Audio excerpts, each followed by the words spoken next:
बाबर ने मंदिर गिराया, मस्जिद बनवाई। भारत में 15वीं सदी में मुगलों ने आक्रमण किया था। बाबर देश में पहला मुगल शासक बना था। इस दौरान सन 1527 से 28 के दरमियान बाबर अपनी फौज के साथ अयोध्या पहुंचा था और यहां पहले से मौजूद मंदिरों को गिराने का आदेश दिया था। इन्हीं में से एक मंदिर भगवान श्री राम का था, जो उनके जन्मस्थान पर कई सदियों पहले बनाया गया था। इतिहास में दर्ज तथ्यों के मुताबिक, इस मंदिर को गिराने के बाद बाबर के सेनापति मीर बकी ने यहाँ एक मस्जिद का निर्माण कराया था। हालांकि, ये भी माना जाता है कि इस ढांचे को बड़ी मस्जिद के रूप में विकसित करने का काम औरंगजेब ने किया था और उसने ही इसका नाम बाबरी मस्जिद रखा था।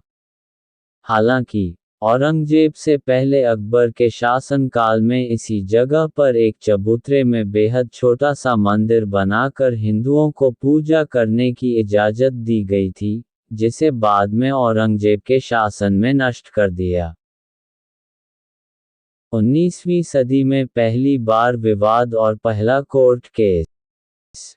हालांकि, पहली बार इसको लेकर दोनों धर्म के लोगों के बीच पहला विवाद या पहली हिंसा 1853 में हुई थी। इस दौरान हिंदुओं ने आरोप लगाया था कि यहाँ पर राम मंदिर को गिराकर मस्जिद बनाई गई थी।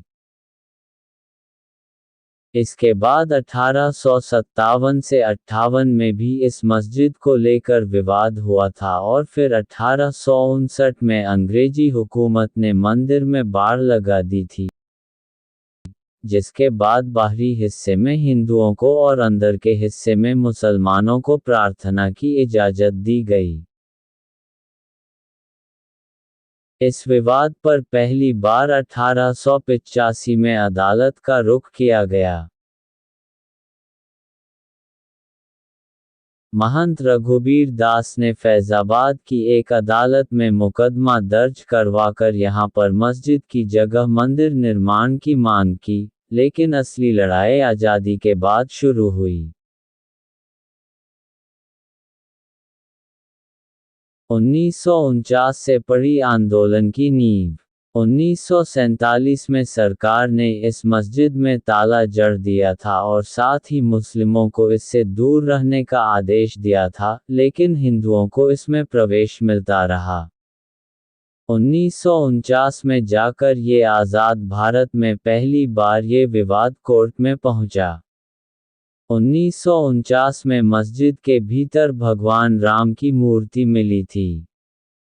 आरोप था कि कुछ हिंदू नेताओं ने ये मूर्ति मस्जिद में रखी, जिसके बाद दोनों पक्षों ने मुकदमा दर्ज करा दिया। नतीजा ये हुआ कि सरकार ने इस स्थान को विवादित घोषित किया और ताला लगा दिया, जिसके बाद सभी का प्रवेश वर्जित हो गया।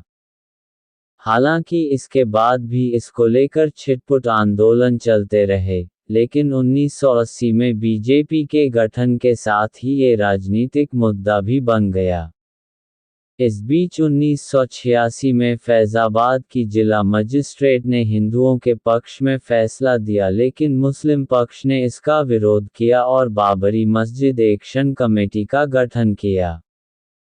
1989 में इलाहाबाद हाई कोर्ट ने विवादित स्थान पर 1949 से लगे ताले को खोलने का आदेश दे दिया और कहा कि इस जमीन को हिंदुओं के हवाले करना चाहिए।